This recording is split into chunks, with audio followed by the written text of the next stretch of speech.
За прв пат учениците од 4 села во Светиниколско добија спортски објект. Денес свечено беше пуштена балон салата во основното училиште Даме Груево, село Ерџелија.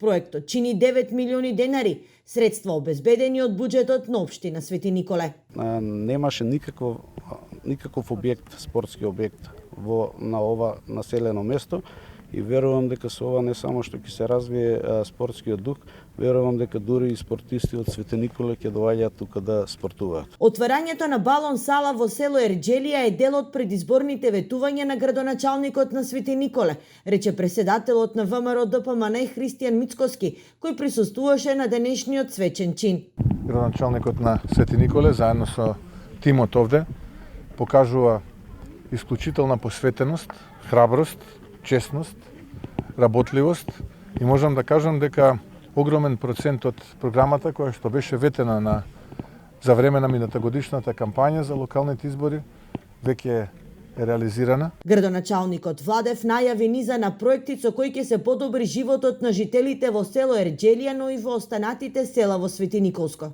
За наредната година најави и изградба на градинка.